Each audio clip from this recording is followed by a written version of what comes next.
at least for me, fascinating. There are so many frameworks out there, and as you go through them, you see a lot of themes, a lot of topics kind of coming into each and every framework under different guises, under different names, under different kind of overloaded terms, right? And today we will take a look at one of those frameworks, which I think maybe not as deep as some other frameworks, but it touches on 6 coach stances that are absolutely necessary, absolutely crucial for us to be effective and efficient coaches. All right. So I would encourage everyone to participate. If you have questions, so as Sheree mentioned, we are going to use the group chat. If you have questions for me, either try to interrupt me, which might not work, or put your question in the chat and maybe prefix it with 3 question marks so that I know that's a question. And maybe between the slides, I would be able to easier attend to them. Yep. Sounds good? Everybody's in good mood? Sounds good. And all righty. Monitor the box. So. All right, so let's get started. As I said, let me share my screen. Let's hope I share the right one, because there are. Yep, it's right. All right, so Self as Coach, this slide deck based on her quite famous book, and Pam McLean, she is the executive director at Hudson Institute for Coaching in New York. And the book is Self as Coach, Self as Leader. And we'll just go into quite deep into details how she sees 6 pillars that a good coach base their experience, base their skills and practices. And before we go there, here's kind of our with Sheree pitch. So I'm Alex Kudinov, PST AKT, and my personal motto is helping you become a servant leader everyone loves working with. And Sheree, you all know Sheree, thanks for hosting us. And her motto is to live better than I found you with each encounter, and I can absolutely attest to she's living to her motto.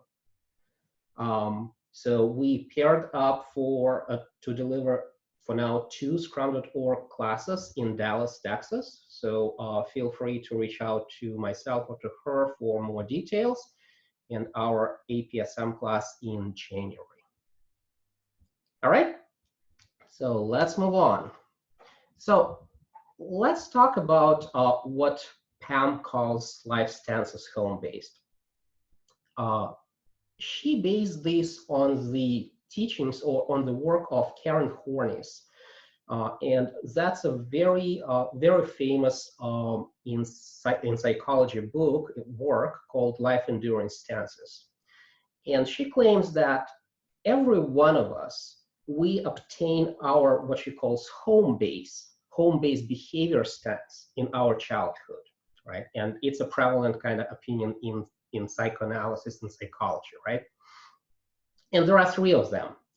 So one is moving towards, right? So it's characterized by a person being compliant, maybe helpless, maybe requiring approvals from his parents or his or her parents in the childhood, and managers, coaches, or co-workers in adulthood, right?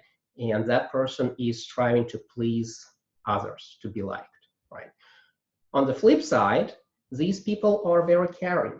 They are very connected to the environment, to the ecology, to other people they are working, they are collaborating, they are connecting with, right? Kind of opposite base is moving against, right? It's not as attractive traits. Some people can come across as hostile. They might be fighting against whatever they choose to fight against with authority, environment, some actions, and all that. They are looking for protection. So security is really big with these people, and they take revenge. uh, and they strive to be the best to be liked, right? So you see how it compares to moving towards those pleased to be liked, and these people are best to be liked. The coaches with moving against base are very direct. They are very action focused. And some claims that this is a very good trait for executive coaching, for example. They can fall into traps of being overly assertive, kind of overly direct, overly focused, overly forward, right? They are seeking recognition, and they fall into trap of taking over client agenda and pushing the client into maybe the way they think is appropriate, right? And last but not least is moving away. So the coaches who reside in this base, the upside for that is that they create more space.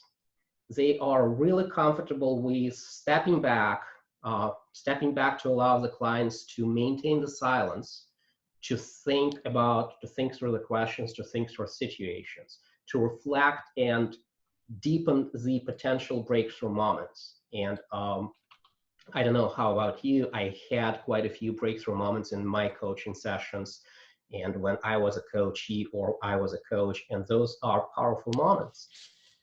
On the downside of that base, the coach can create so much space, can withdraw so much from a client that they disconnect from a client completely, leaving a client maybe in the state of ambiguity and not knowing what exactly we are doing in this session.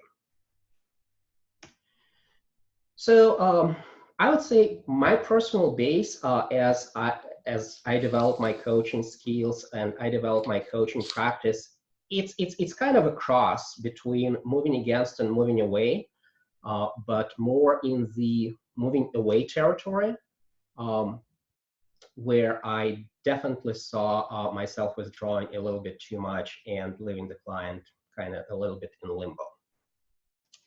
So these home base life stances, they feed really well into us seeing how we implement our coaching practice or implement our coaching conversations in the workplace. So Pam claims that there are 4 levels of implementation, and it starts with peer coaching and self-coaching, right? So it's kind of, I have a couple of clients who are very good at self-coaching. I just need to sit there and they would go through and they would just talk themselves through the problem, solve the problem, and then thank me for being quiet. That's really interesting experience. Then the classic one-on-one coaching is kind of your classic ICF coach, your classic maybe coactive coach, right? Where you are coached by internal or external coaches. Also, it includes team or group coaching, right? And manager as a coach of direct reports. This one is a little bit, you need to be a little bit careful because there's the power dynamics. There's always kind of the dynamics, especially in red organization, where the direct reports might be looking up to the manager, and his or her coaching might not be as effective or perceived not as a coaching, but as more with lack of trust, with more of a caution towards the leader, towards the manager. And if we go up these levels of implementation, definitely there's the coaching leadership style and coaching business and management culture that gets really high up in the organization and in the organizational hierarchy. Kind of how you look at the coaching world, how you look at your engagement with organizations, right? So with that said, with quite an introduction, let me introduce you the self as coach model. And you see it's copyrighted by the Hudson Institute of Santa Barbara. And I think it's a fantastic model for us to remember, for us to follow and kind of keep in mind. Definitely, there is no perfection in any model. You remember that every model is just a simplification of the real world, right? The self as coach model consists of 6 pillars, and these are presence, empathy, feelings, boundaries, embodiment, and courage, right? In this picture, you might get a wrong impression that categories are really strongly defined, very well defined, right? But in reality, there's a really strong interplay between them. There is absolutely strongest interplay between presence and empathy and feelings. The courage, absolutely mandatory for the coach to be present and to be empathetic. There is a strong correlation between those. And of course, you cannot be effective coach without setting really good boundaries with your coachees. So, are you taking questions, or should we be waiting for questions? Oh, sorry. I need to bring up the chat box, which I'm not particularly sure where it is. No questions in the chat box yet, but if you have a question, you can go ahead and ask. Okay. Thank you. So is there a question? Or that was a question about a question? No, there was a question, but I'll type it in the chat box. Thank you. All right. All right, let me move the chat box in here so that I can actually see that. All right.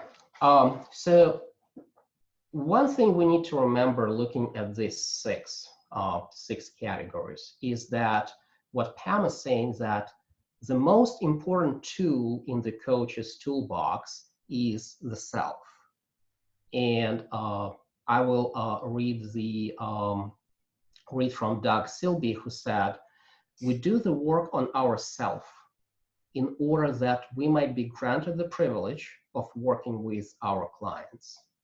Only through improving ourselves, only through continuous improvement, reflection, and working on all our qualities, are we privileged to help the clients to improve their lives."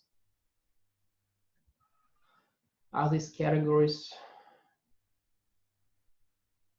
Do we need to show empathy or compassionate? I will shelve that question. I will address that when I'm talking about empathy.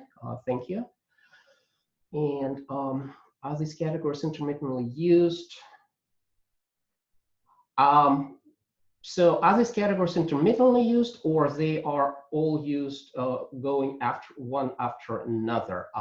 These are the skills, these are the pillars on which yourself as a coach are based on, right? So you attend to any and all of them at any time, right? So think about this. You take presence, you're present as a coach throughout the session. Throughout the session, you use empathy. Throughout the session, you recognize and attend to clients' feelings. You set the boundaries and you uphold the boundaries throughout the session or throughout your engagement. You embody yourself as a coach, and you might use techniques of embodying the feelings, of embodying emotions of the clients, right? And you absolutely have to be courageous to challenge the client to address their problems, to improve themselves. So to answer your question, yes, you use them all the time, right? And it's important for us to be mindful of these categories to be effective coaches. And empathy and compassion. Okay, let's move on. So let's start with the first pillar, which is presence. There is an absolutely fantastic book by Amy Cuddy called Presence. And I don't know if you read that, you might remember Amy Cuddy. She came onto the scene in, I think, 2014, and she made a big splash with power postures, like the Wonder Woman, right? And she claimed that power postures help to improve the confidence, helped to improve life, and all of that. Since then, the science behind her claims was a little bit questioned, right? But still, the book is absolutely fantastic in thinking of what presence is, and you as a coach can get a lot from that book in terms of what does it mean for me to be present with my client as a coach. And I absolutely love this fantastic definition of her. Presence is resonance synchrony with self. It's the third entity. It's the ecology. Think about it for a moment. You have to be in synchrony with your internal world. You have to be in synchrony with your client's world. And you have to be in synchrony with the ecology, with everything that's in the room. And that might go into our further conversation about 3 levels of listening, right? But it also has to be resonance synchrony. It resonates with you as the coach at every moment in time you are in session. And another really interesting definition that I found is presence is confidence without arrogance. When we're talking about presence to ourselves, we mostly talking about those inner rumbling. If you are the coach, you would know, you can relate to what I'm talking about. That inner voice that usually kicks us off from our level 3, level 2 perch and drops us back to level 1 listening, right? It can be defined by judgments, biases, old stories, old beliefs, preoccupation with something. Something is going on in the room. I have a cat that is demanding to let her in. So that's breaks my presence right now, right? And inner chatter. I would say that out of these, judgment is the worst enemy of presence. And judgment can be of 2 sorts: judgment of the client, right? And judgment of self. And of the client, when they come to a problem, right, you know that we hold the client creative, resourceful, and whole, naturally creative, resourceful, and whole, right? And then we break this promise and we start judging them, we start judging their behavior, we start judging their abilities, right? That breaks the presence. And then judging ourselves is basically, I'm not good enough. What am I doing here? I'm not able to help this client. I'm just sitting there spending time. These all activities, these all mental inner rumbling can break our presence, can kick us back to level 1 listening, and it's not helpful.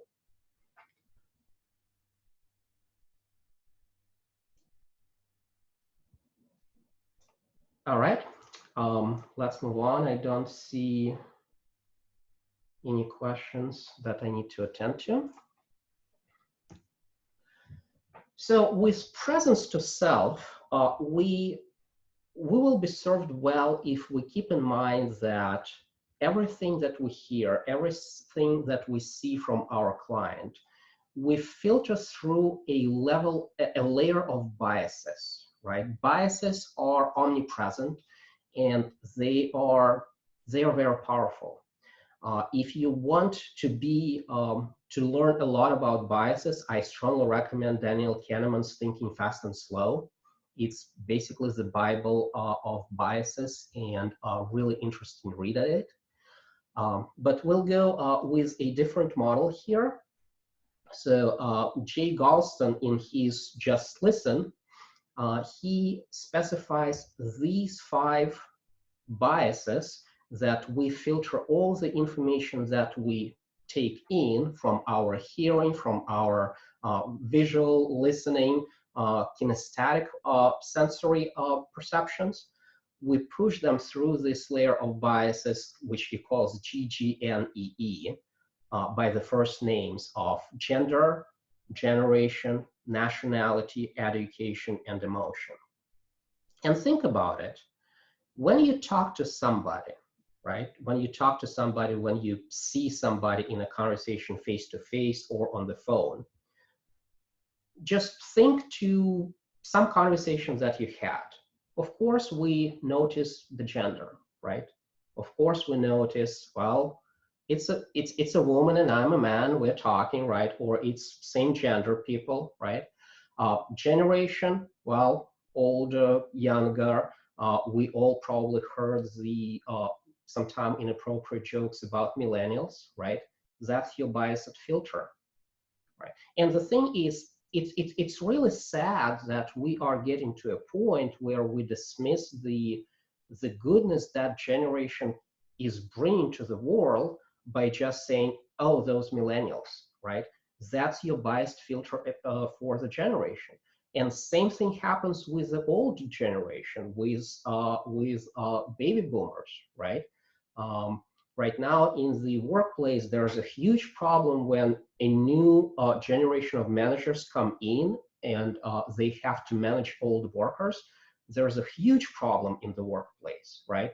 Again, that's the bias. Nationality and ethnicity, I don't even want to touch on that one. It's so prevalent, right? We need to be very conscientious of what we are doing, right?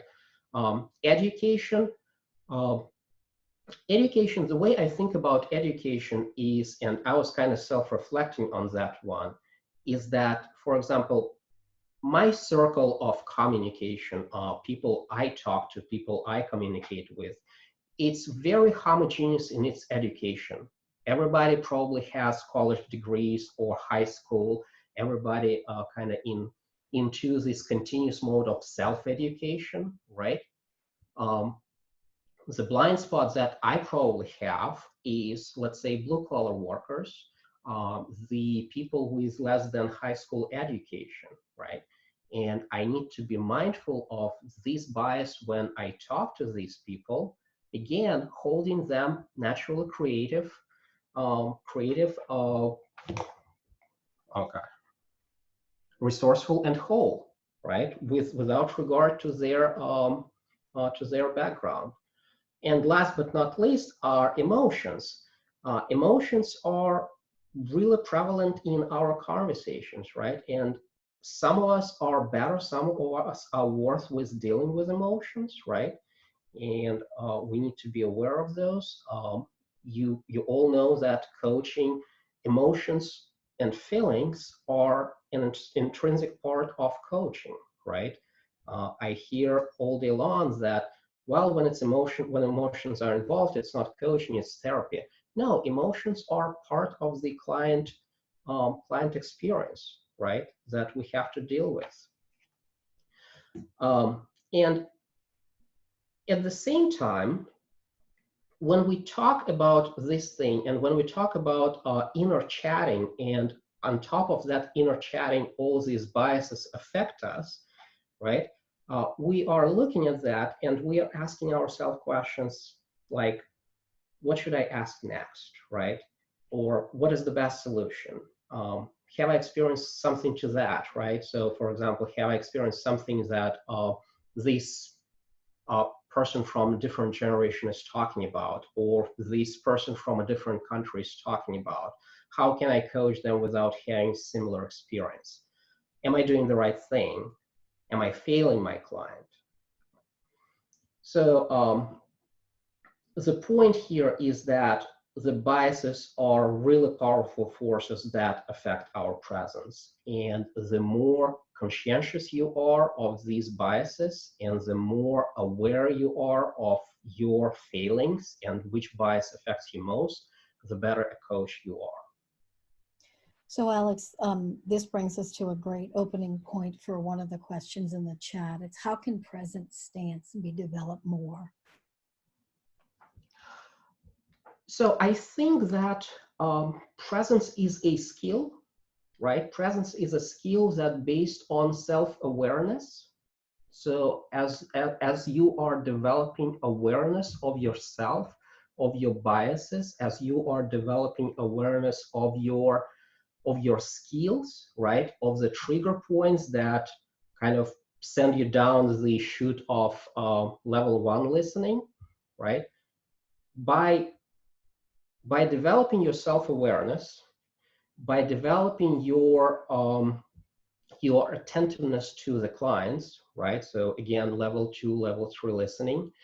And by developing what we call availability to the client, right? So get rid of everything that is not pertinent to the session.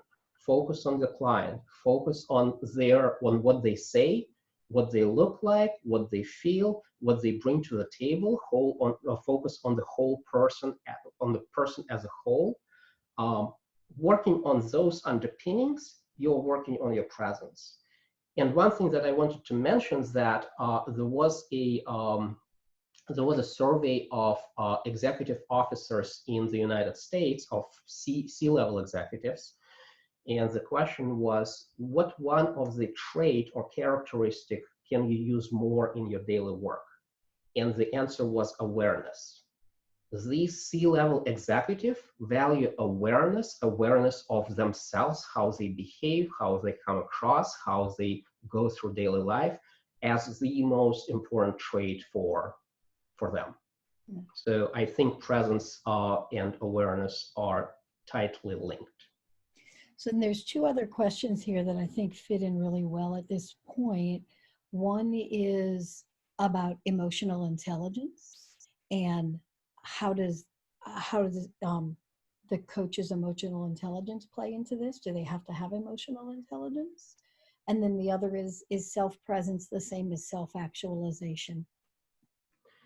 So I would postpone emotional intelligence question till we talk about emotions, and I think we will talk a little bit about that. I don't talk about EQ directly, but hopefully you will get some answers there. Okay. And self-actualization.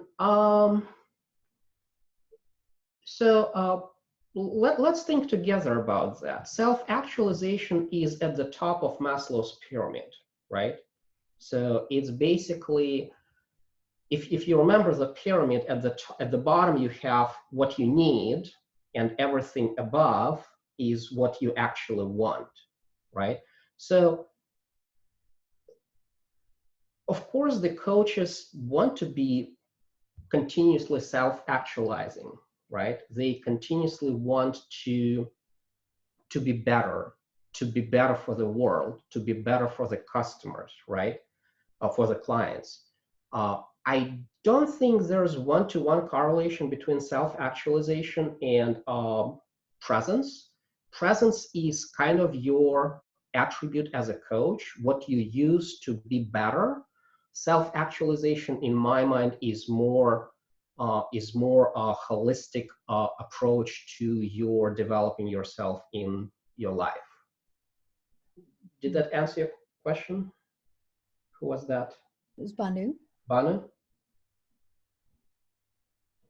Yeah, he said yes in the chat box. And then one last one here, and then we'll let you keep going, is how can we reduce bias? Any suggestions or techniques? So Andrew, thanks for the question. It's kind of interesting. So I'm really fascinated with the topic of biases, right?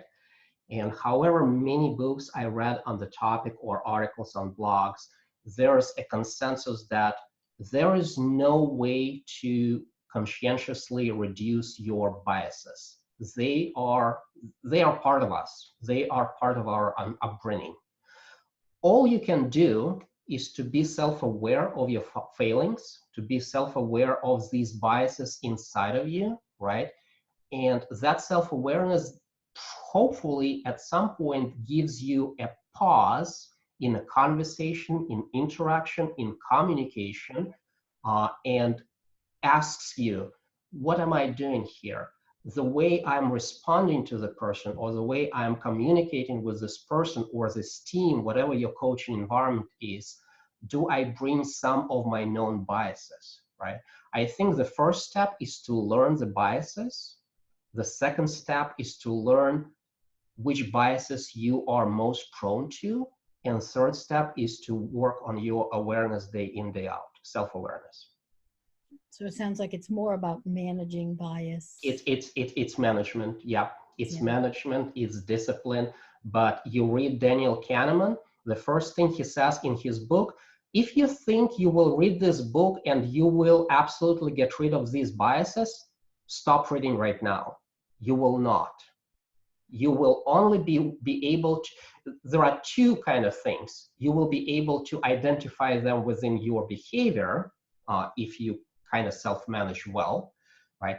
And it will give you opportunities to see these biases, see these behaviors in others, and kind of when you are a third person to communication, right?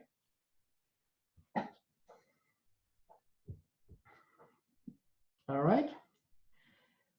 So let me get these two real quickly, and we'll need to move on. Will you coach them after identifying?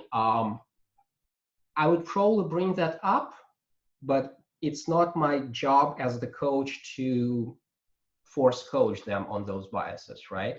I can be a mirror to their behavior and say, hey, this is what I saw, and this is the framework I'm basing my observation on. What do you think?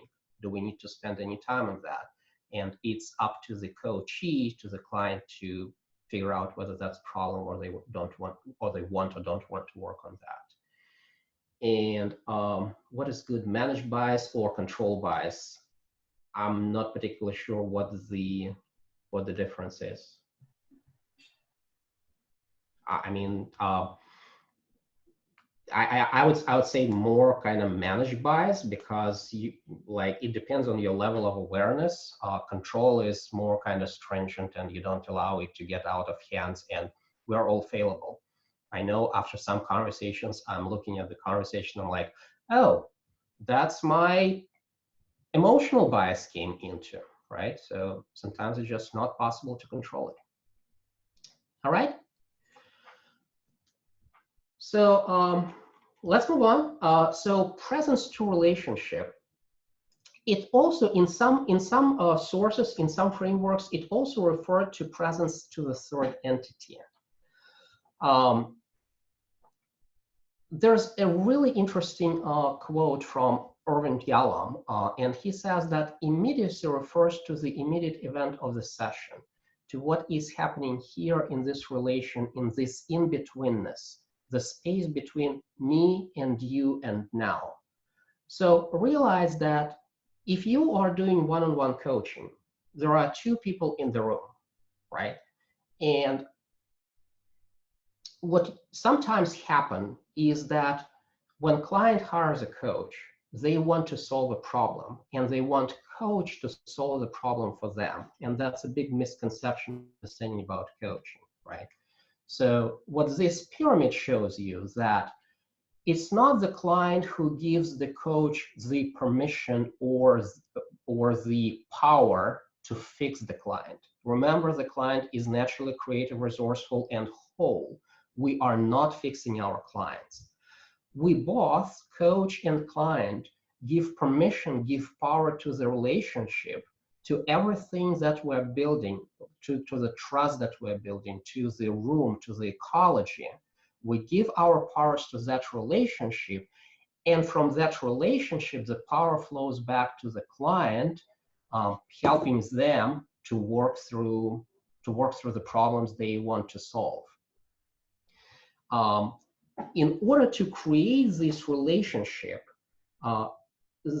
what Pam is saying is that we need to create a strong resonant chamber within our ecology, within our environment. As coaches, we will serve our client best as if we are noticing the whole client. We're not noticing only their words or their emotions or kind of undertext or their physical appearance and all that, but we notice them as whole, including voice, language, message, emotion, body, values, etc., etc.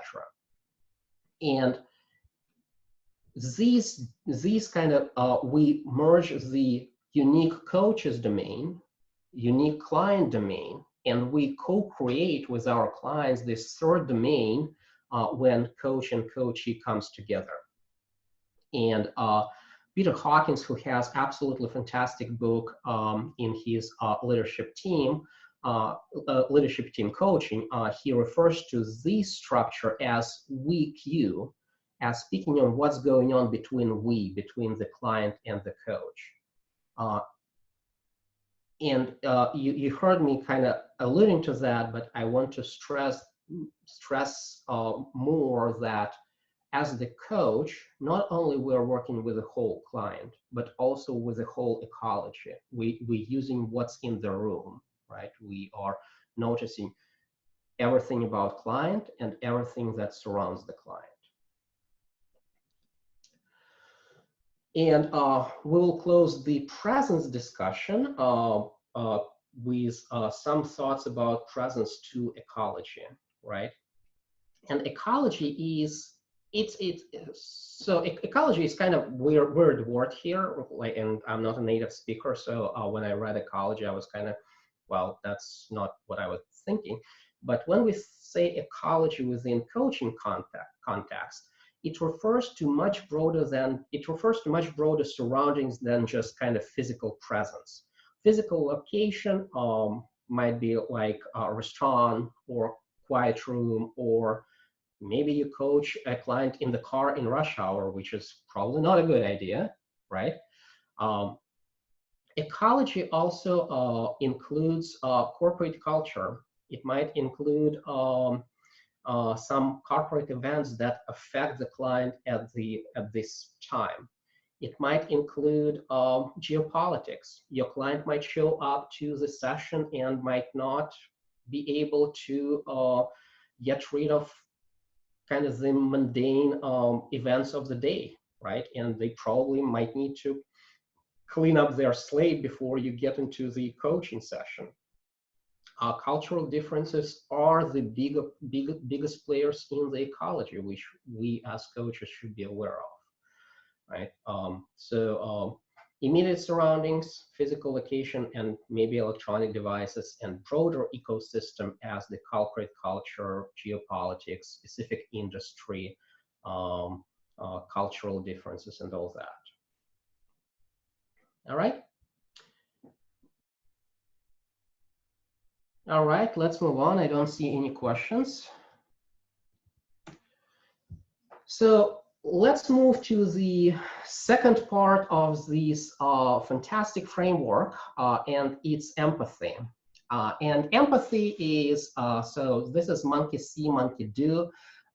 There's a lot of work in psychology. There's a lot of work in biology was done on monkeys and on mirror neurons.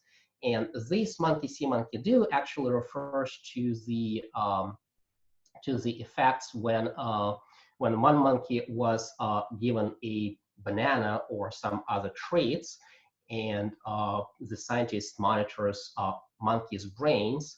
Other monkeys in the same cage, they actually experience same neurological effects as the monkey who was eating banana. So, and through this multitude of experiments, they came to a notion that in our brains there are mirror neurons that actually mirrors the emotions and sometimes even physical state and physical experiences of other monkeys and other people. So the other interesting example is that if your coworker gets a paper cut, you might cringe. You might look at it like, ugh, right? That's your mirror neurons that are firing off, right? So think about these things. Why is that we might often tear up when somebody is kind to us, when somebody offers their help? Why is that we might get warm and fuzzy feelings that when somebody understands us, really understands us at a deeper level, really listen to us?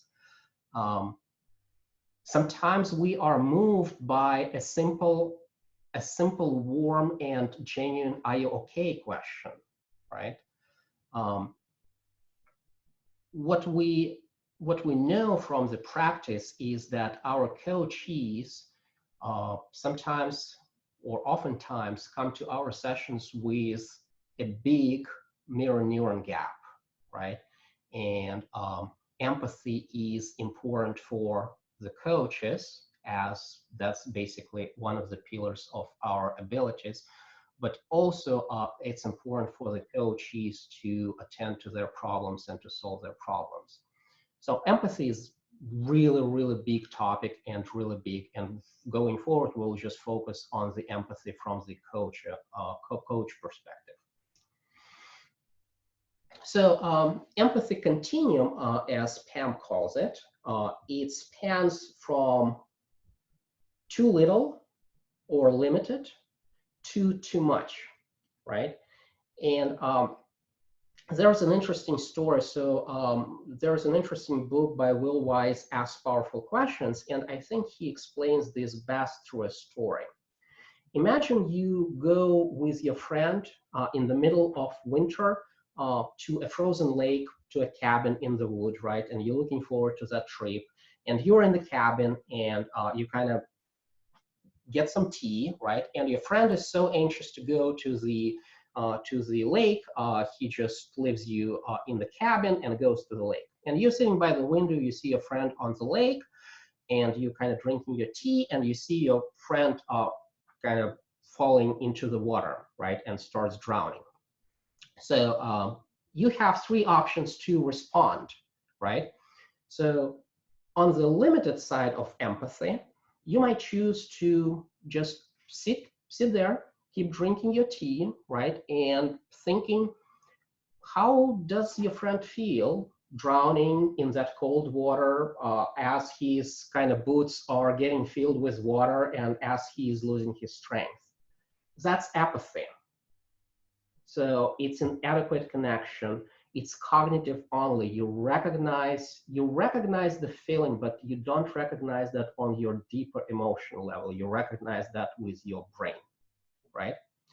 On the other side, imagine your different reaction. You see your friend is started drowning. You drop everything and you rushing out of the door. You run into the lake, and you fall into the water, and you start drowning.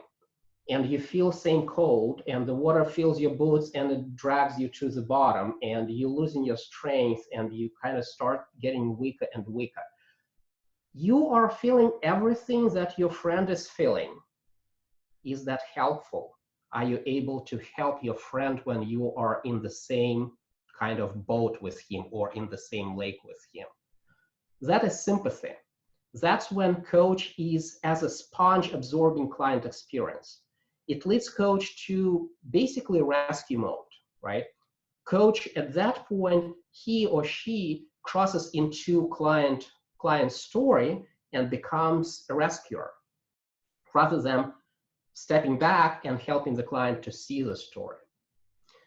If we move to the center where we are connected, right, we are at our best as coaches, right? And at that point, if we go back to our lake story, you might call 911. Before leaving the house, you might find a rope and pick up a blanket.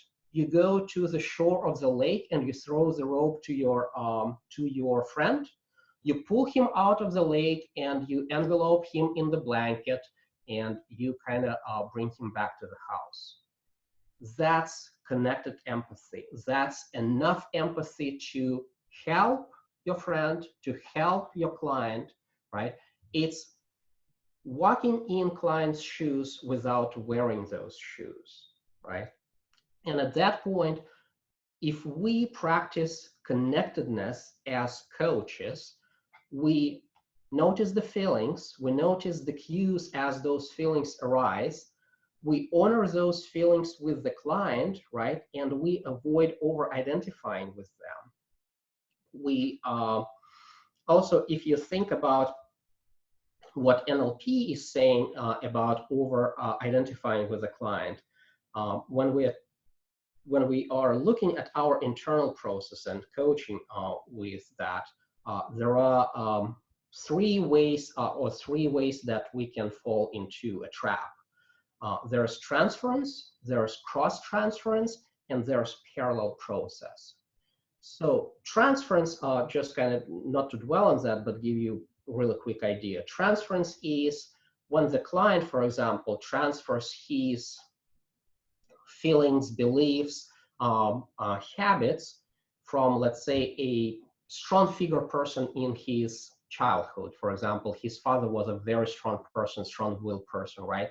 And the client might transfer that, his reverence to his father or his obedience to his father, into workplace, onto his managers, or maybe onto his coach, right? That's what we call transference.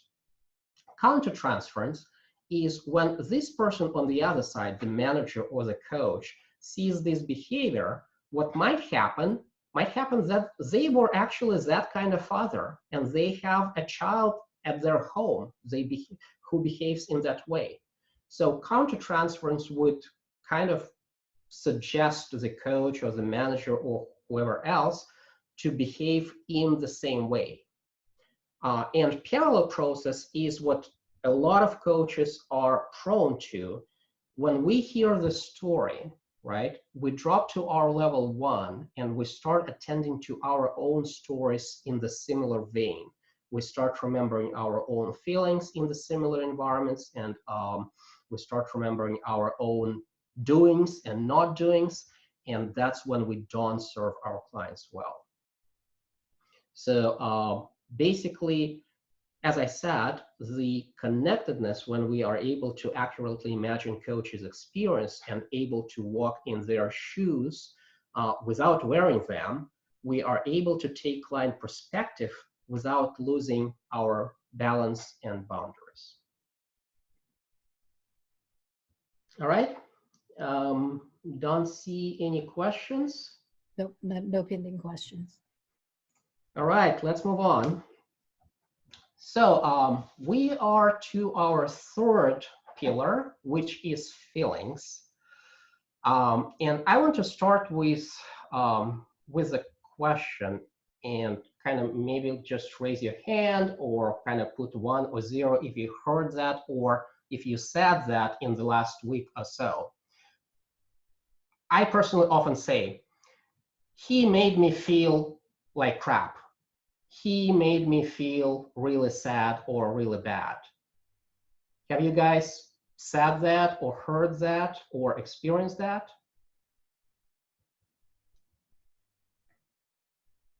Heard? Yes, definitely, yes.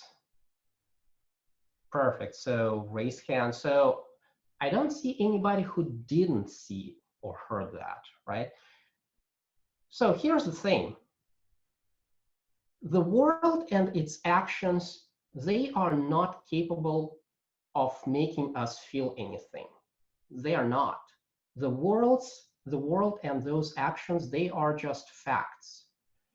The way we react to the world and to the reality is our own choosing. Think about it this way. If actual events that as they are happening could make us feel anything, right, or could bring up our emotions to the surface, right, probably everybody who would see or hear same occurrence, same event, they would experience same emotion. And that's not the fact. That's absolutely not the fact. So what's happening, there's a missing link between our perception of the world, of the physical world, and our emotions. And really good zinger that I like to use by Eleanor Roosevelt. She basically said, no one can hurt you without your consent. You give your consent to feel specific emotions, to experience specific emotions. So the missing part between see, hear, and emotions are the stories that we are telling ourselves. And the stories, I like this word. I'm a big fan of the crucial conversation framework. If you never heard, please read fantastic book. It let me grow by leaps and bounds as a person within my personal relationship and my work relationship. But that's actually the stories that we are telling ourselves as we are experiencing the real world.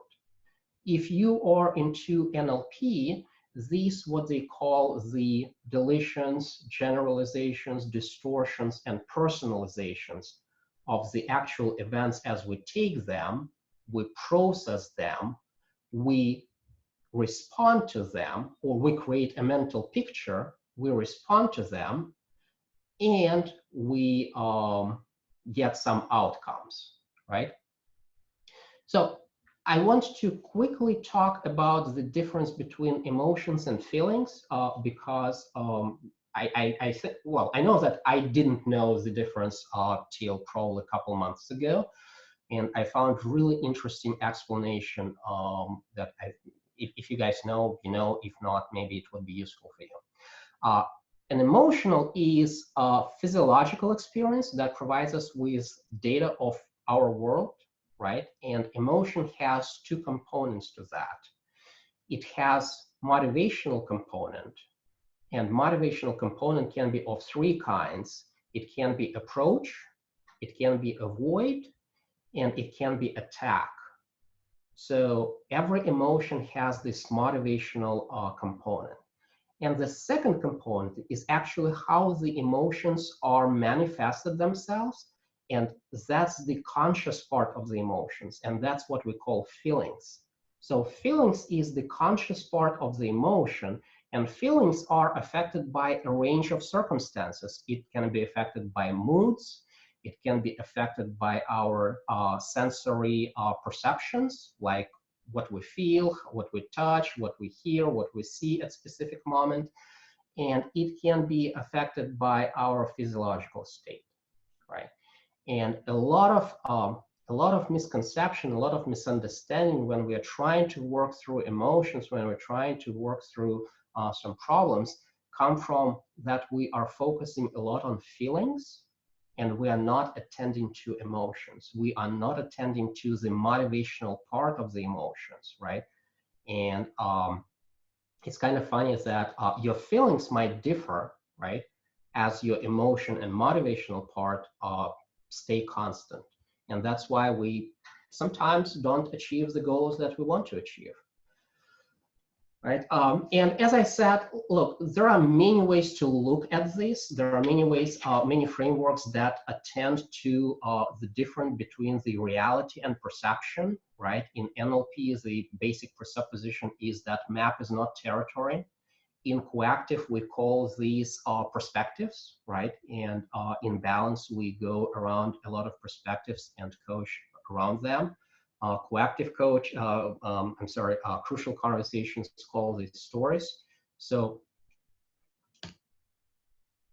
the key to get our emotions right, and therefore the response and outcomes, is to master our stories, is to look at all these perspectives, right? Is to look at our maps that we have in our brain and ask the question,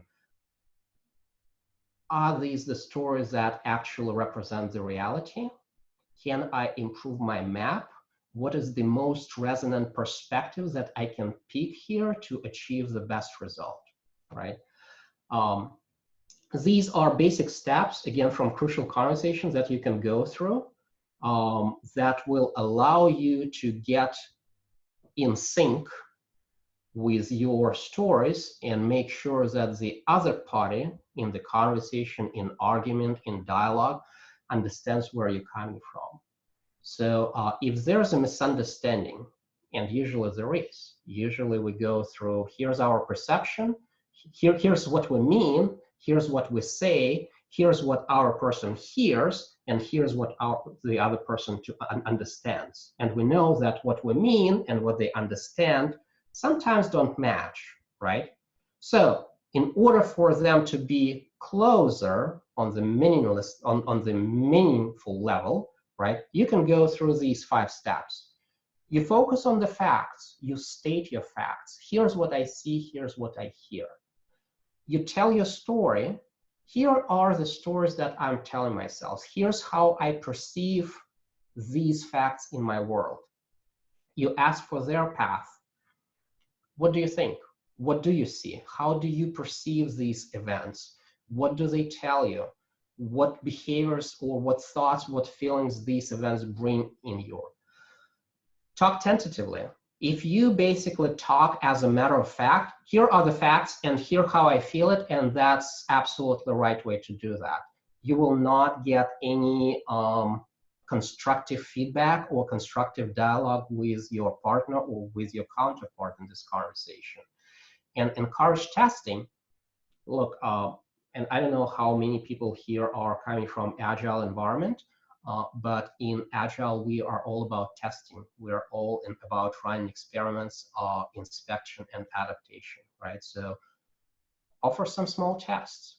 How can we look at it differently? What other perspective we can explore? What actions can we take to get closer on the same page or in the same book about these facts? All right. No questions. Let's keep moving. So as we work with our clients, as we kind of self-improve as coaches, I think it's really useful to be aware of the range of feelings continuum. And it ranges from little to no access to extensive, right? And what it basically says that as coaches, as we are work with clients from all walks of life, it really pays off to enhance and to enrich our own vocabulary, our own perception of ourselves. Again, I keep coming back to this self-awareness, right? And improving your range of feeling continuum is the integral part of improving yourself as a coach. And this is one of the most extensive vocabulary of emotions that I could find. And you can go to that link and download this vocabulary. I actually tested myself, and I used 7% of these words. Like I did not know about half of those words, but I claim my ESL and all that, right? But still, that could tell you how poor my range of feeling continuum is. Right? And I make conscious effort to improve that, and literally just go here and read and learn these words and learn what they mean and how my experience, how my feelings match to that, right? All right, so moving on, no questions about feelings, emotions, we're all good? Perfect.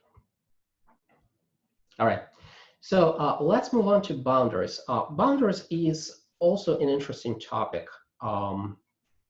Remember that as coaches, we are working with our clients in the system. If you are in an organization, that's called an organizational system, even if you are in one-on-one coaching, you are in the relationship in that third entity to which we delegated our power to, right? Identifying the boundaries of the system is of paramount importance. Boundaries is one of the attributes Donella Meadows in her Thinking in Systems identified as some the attributes that actually can make or break our thinking, can make or break the outcomes as we are thinking through the system. Think about it this way. Everything is a system in the world, right? And if I'm sitting here in my home office, right, it's kind of a system, and the temperature is quite comfortable, and my boundaries are the walls. If I expand to my whole house, well, there might be some areas in the house where it's a little bit too warm or a little bit too cold. If I expand the boundaries to kind of my street and all that, well, it was really cold this morning in Houston, right?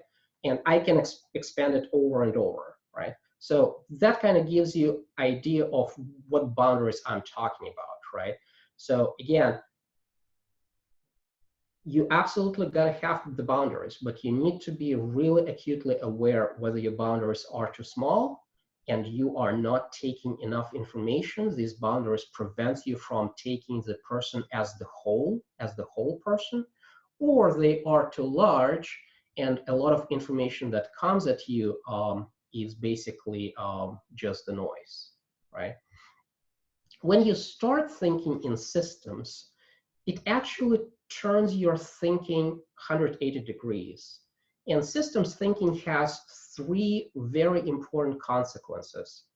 First of all, it basically says almost nothing in the world has direct cause and effect. We got used to think that, well, if I don't know, if I turn the stove, right, the kettle on the stove will get warm, right? So that's cause and effect. If you look at the stove as the kettle as the system, right, there's much more going on there and much stronger reinforcing feedback loops that are going on between the stove and the kettle, right? So everything are feedback loops, whether they are reinforcing or whether they are balancing. The system thinking remove what we call anthropocentricity from your thinking. Um, when you turn on the stove, you basically say, well, I turn on the stove, and you are the central piece to that system, right? When you start to that action, when you start looking at the system, you are just an actor who applies a lever to a part of the system, and nothing else in the system depends on you. So the person is not a center of the system anymore, which leads us to the third and probably the most important outcome. And this is, we use this in coaching all day long. The system is blameless. There's no single entity to blame in the system. Everything is a loop. We can find a lot of leverage points to apply levers to and to move the system to one way or the other, but there is no blame to place in the system. So when client comes to you with blaming others or blaming himself or herself or blaming acts of God or doing some of that kind, right? If you go back to your system thinking, you should realize that, well, there's no blame. There are only levers that we can apply. We can help the client to look at the system as a whole and see what they experience from the systems thinking perspective, right? Going back to the boundaries, boundaries can be permeable, right? And we can, these are not bad. The only bad experience that you would have is whether you would not have boundaries, right? Then basically you're probably not doing good coaching. Permeable boundaries, if you manage them correctly, you can, right? But they are dangerous as with permeable boundaries, we can quickly jump to others' experience and over-identify with the client. Remember that example with a lake, right? We can just go and drown with the lake with our friend, right? And permeable boundaries, they make it really, really difficult to add value to in the coaching work. If we have strong boundary, right, it will allow us to consciously notice when we have this pull to collude with the client, when we are not courageous enough to push back, right, when we are able to resist. And when we experience that urge to rescue our client, right, and we resist, that means that we have strong boundaries. When we want to add value to the client and to the work and take on the work that belongs to the client, and we resist, that are strong boundaries. So the good example of good boundaries, right? For example, the client often cancels the appointment at the last minutes, right? And you are seething, you're like, well, it's my time, and he breaks the promise and all of that, right? That would be permeable boundary, right? And next time when your client arrives apologizing for late cancellation, you basically say, oh, no worries. I understand things come up and you're still fuming on the inside. That's example of permeable boundary. If you had strong boundary, your response might be different. I appreciate the apology, but more importantly, I find myself wondering if this happens just with me, or if it's something we ought to take a look at that is happening in other places and may be important to our work, maybe happening with other people you work with.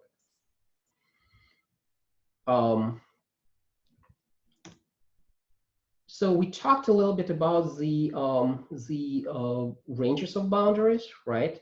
And they go from diffuse or permeable boundaries, where we fall into our rescue mode, right? We want to help by taking the work that belongs to the client, right? Client hurts, client is full of emotions, and coach walking in the shoes of the client while wearing the shoes of the client. Client makes demand and coach is there to please, right? The agile boundaries, when the coach is responsive enough, but not succumbing to the pull to rescue the client, right? Is when in the middle of the story, the coach can step out of the story and observe the story, right? So remember that walking in client's shoes while not wearing them, right? The coach is noticing and asking about clients' feelings and clients' emotions, right? And that's one of the core ICF competencies that we as coaches, members of ICF, have to exhibit, right? And coach notice a lot, coach notice client demands, right? And observes and puts a mirror in front of the client and asks him what's going on, right? Rigid boundaries on the other side is when the coach doesn't tap into client story, right? When we miss a lot of kind of underlying, when we're probably just listening to the words and not noticing the client as the whole person. And as I'm talking about that, it really, so you remember at the beginning I said that all these 6 areas, they are permeable, right? They kind of really connected. So if you remember the slide with the range of the empathy, right, from non-existent to strong, right? It's same with these boundaries, right? So the rigid boundaries does not allow coach to be as effective. The diffuse boundaries will, it's not going to be coaching, right? It's going to be commiserating session. And the agile boundaries is where the real coaching begins, where the real breakthrough occurs. All right, so here are a couple lessons from systems thinking. First and foremost, the homeostasis rules. If you heard that before, that's good. If not, that's a kind of basic idea that the system resists the change, and we want stability. We tend to gravitate to a static state that we got used to, even if our habits do not serve us well in that environment. The coach would serve the client well if the resistance to the change is appreciated, is noticed, and kind of the mirror is shown to the client, right? There is no single root cause, no one to blame. We talked about that. Everything is interconnected with everything else. My home office is a part of my bigger house. The bigger house is on the street is in the city, and so on and so forth, right? The fourth one is interesting. Triangles are the basic building blocks. I'm not going to go into much details. That's outside of our today's session. But basically, the idea is that when the client is hurt, when the client is anxious about his or her relationship with a second person or with a second entity, he or she tends to unload this anxiety into a triangle. right? So how many times have you seen, let's say you don't have a good relationship with your manager, you had a conflict, he berated you or something, and instead of dealing with that situation, you go and you complain to your team members, you gossip, you kind of complain to your friends that, oh, that manager is he's doing this, he's doing that. You're creating a triangle, right? And triangle are very destructive for your relationships, right? Triangle don't solve the problem. Triangle mask the problem. They are very destructive in the longer term, right?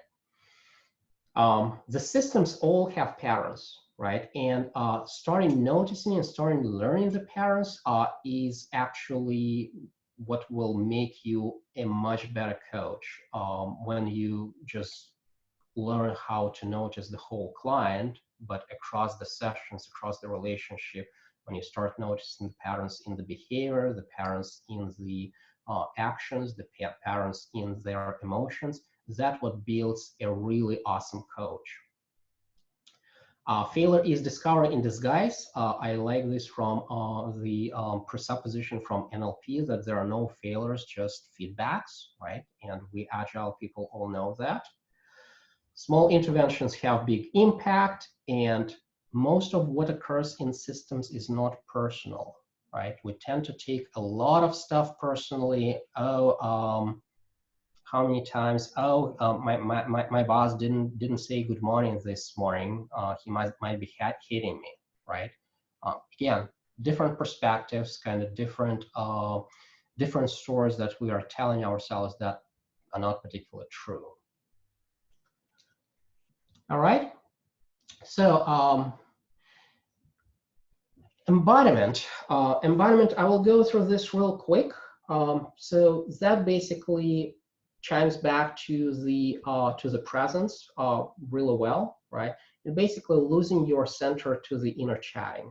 We talked about inner chatting a lot. So I will just skip this slide. The idea is here that if we are very well attuned to the body, to our body as the coach, we can better sense emotion in our body, and we can correspondingly better sense emotion in the ecology in our clients. If you are interested to learn more about embodiment, coactive model delve a little bit deeper into that, right? And they talk more about embodiment. They talk about that in the process. Let's talk real quickly about courage. So psychological courage is the willingness and courage to face up to our inner fears and long-held habitual ways of being. You remember I was talking about the kind of parallel process, right? When you hear the story from a client and you kind of start regurgitating your own story, and you're actually not with the client, and you're not fessing up that you are in your own story. Well, the courage, you're not courageous to bring that up, right?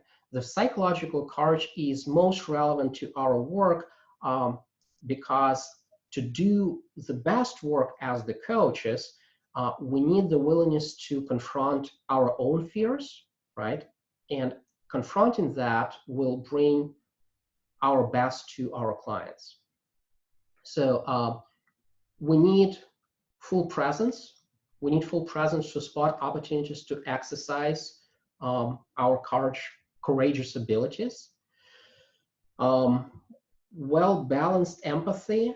It allows us to express courageous comments and courageous comments in a way that actually invites client, not pushes back clients, pushes away clients, but invites clients to consider it. The courage allows us the access to the range of feelings and allows the coach to meet the client where they are. If we're talking about boundaries, strong boundaries prevent a coach from being drawn into a client's story and allow it to courageously observe and mirror it back, mirror their observation back. And centering ourselves, having a great embodiment and focusing on embodiment, it allows us to stay strong and stay attuned and provide steady support about the proceedings, provide steady support to our clients, right? And steady support when the stakes in the conversations are high. With that said, here's kind of the total overview of the model that we went through. Just to remind you that presence is all about being present in the moment, being present with a client, what NLP probably calls immediacy. Am I quieting my inner chatter, right? And am I losing my assumptions and loosening my assumptions and belief? Do I hold the truth as I see it loosely and offer it to the client with no attachment to that? In empathy, am I deepening my capacity to connect? Is basically the working in lines, right? And asking myself, just enough, too much, or we need more, right? Does my range of feelings allow me to travel with ease where my clients need to go? Do I have some feelings, some emotions that prevent me from following the clients, that prevent me from working with a client?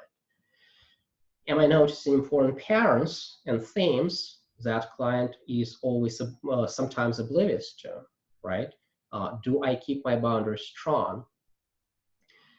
Am I invested in regular grounding and centering myself? That talks to embodiment. And last but not least, courage. Am I seeing and seizing the opportunities to turn up the heat and use my courage by sharing observations and uncovering the blind spots? And that's all I had for today. Thank you very much.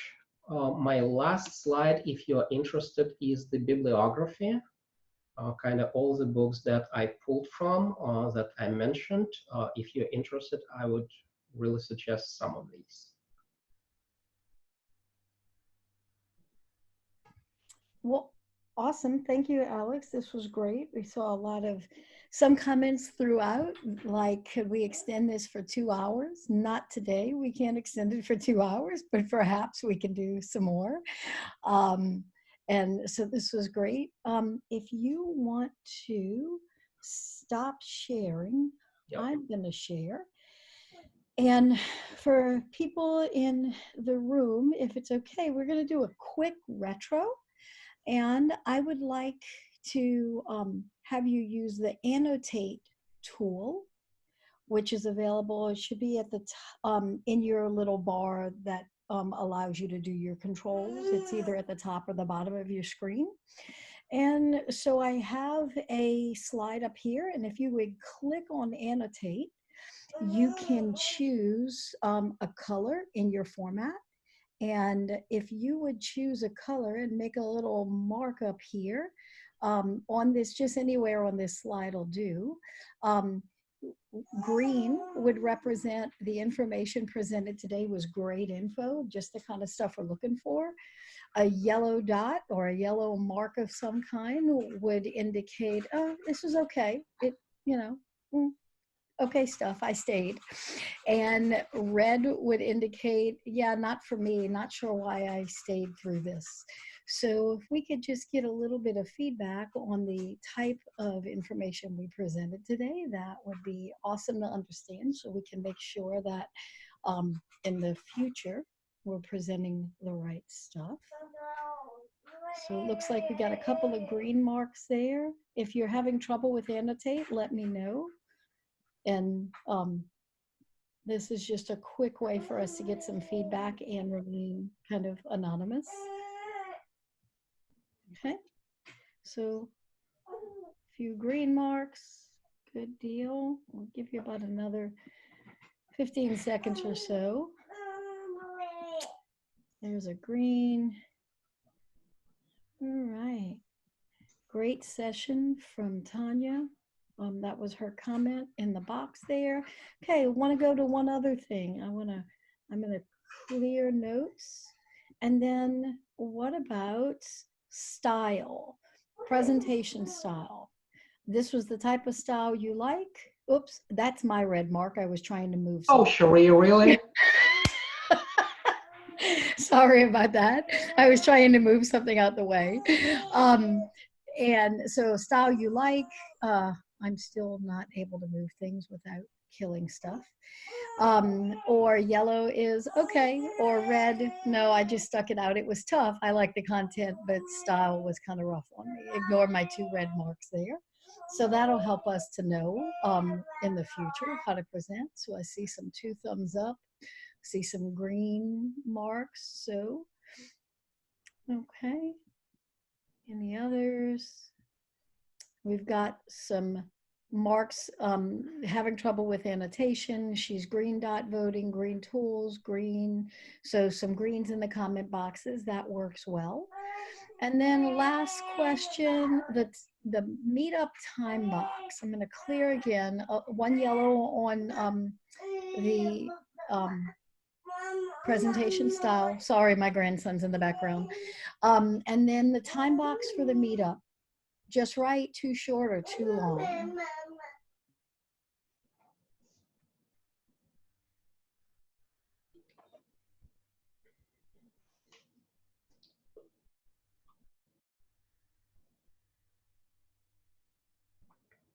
So we got a mix of things there.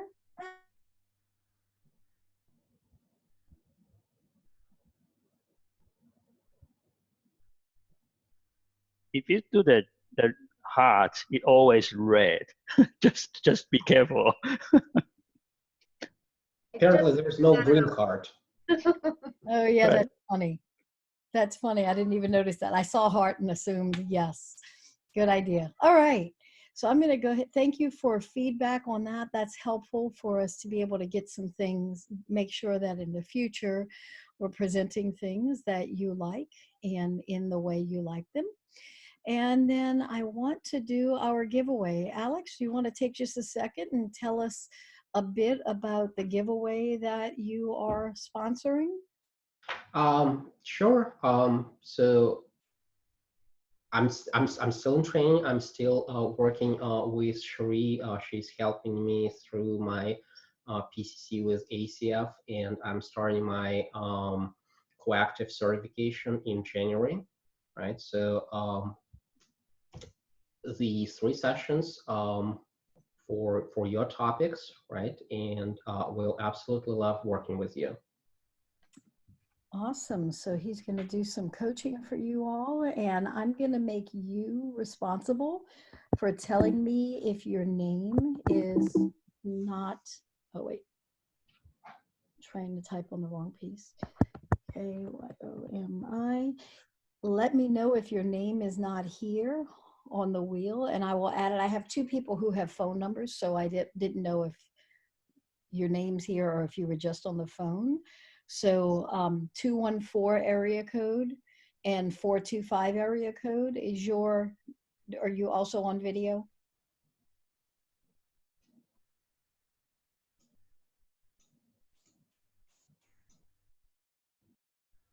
You're on mute if you're trying to tell me that you are not one of these people. All right, so then we have entered into the raffle here. We've got Jessica Manohar, Amalia, Andrew, Kayomi, Aparna, Tanya, Jaram, Matt, Banu, and Seisha. So I'm going to shuffle these up. And you can take me out, Cherie. okay. Where are you? Oh, there you are. I will pull you out. All right, I'll shuffle these up and click to spin.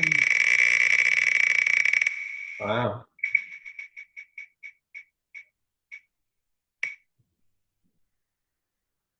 All right, Seisha, you know how to. So if y'all are not going to clap, then the wheel will clap for you. So Seisha, I will, if you can go into the chat and email Alex or mark Alex directly and give him your contact information. then you and he can get together one-on-one and figure out how y'all are going to do your 3 coaching sessions. And thanks a lot, everybody, for joining. I did record this, and as soon as I can, I'll get it out on our YouTube channel, and I'll post a note in the Meetup. So thanks for participating, and see you in a couple of weeks, where I believe in a couple of weeks is going to be Lucia Baldelli and Christine Thompson, who are going to be doing a coaching technique called immunity mapping. And so look forward to seeing you, and invite a friend. Thank you. Have a great weekend. Thank you. All Thanks, right. everyone. Bye, Bye-bye. guys. Thanks, guys.